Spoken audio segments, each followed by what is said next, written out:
Express the difficulties of reconciliation.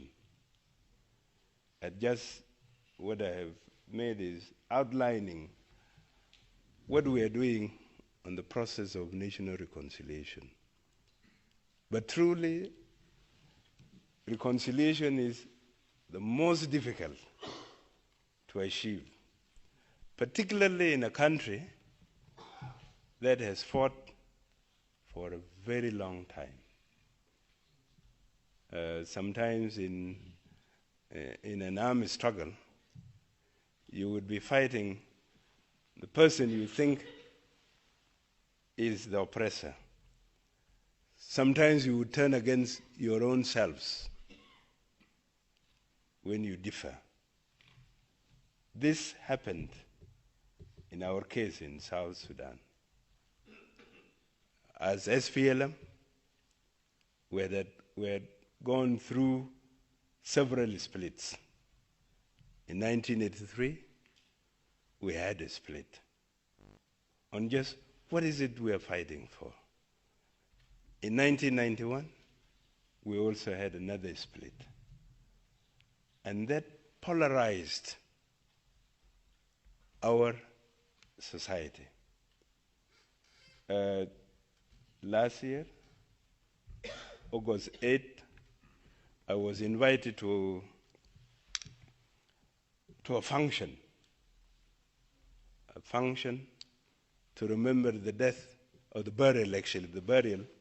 We had celebrated the commemoration of the death of our first leader, Dr. John Garang. But on the 8th of August, this is when we buried him. So I was invited to that commemoration. And suddenly I realized our communities are still divided on the issues of the struggle, of the split. Because in the split, we fought each other. I led a faction, Dr. Yon led a faction. And the conflict was so intense that innocent people died in the process. So in that function, I told the gathering that, well, we have achieved the objective, but we have not achieved reconciliation because our people are still divided. It needs us to take bold steps so that our people can reconcile. And I offered my apology to people who were affected, or those who were affected, either their kins died in the intense struggle of the same movement, or their kins got displaced, or they lost property. This is important so that we as one nation can move together. But the difficulty is in that such apologies sometimes do not get the blessing of all.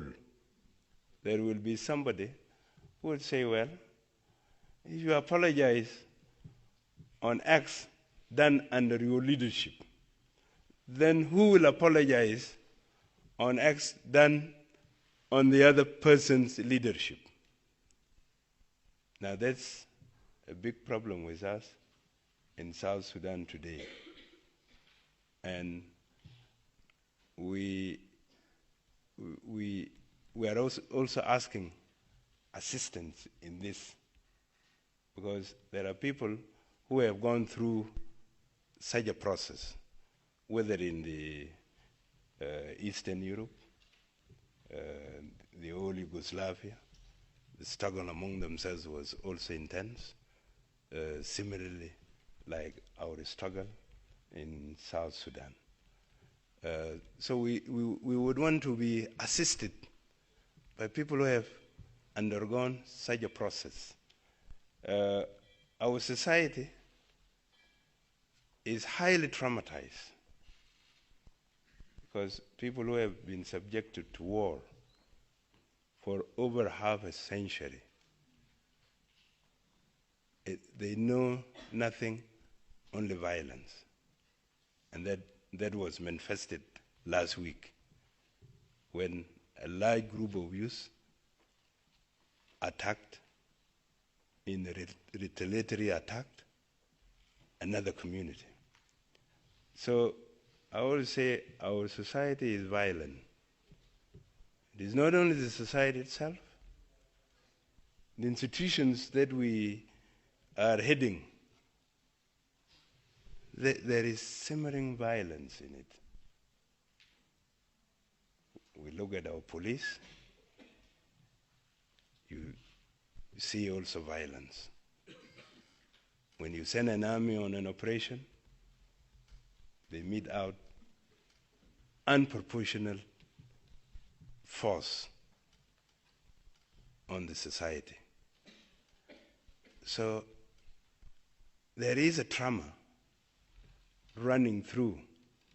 And I remember in 2004, while we were about to sign the Comprehensive Peace Agreement, one university professor from Kenya warned me and said, look, you have been at war for long, you have been in opposition for long,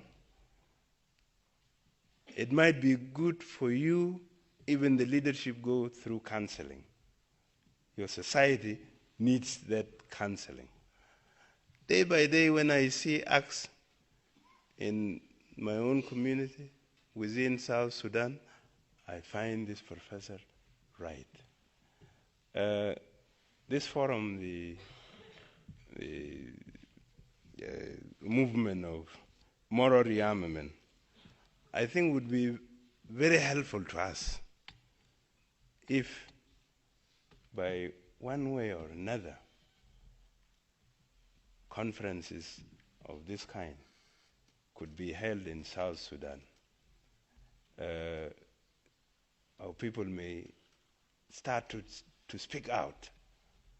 And in speaking out,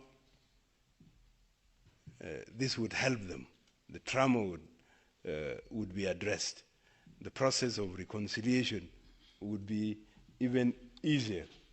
Some of us think maybe if we did truth and reconciliation commission that would do it, it might help.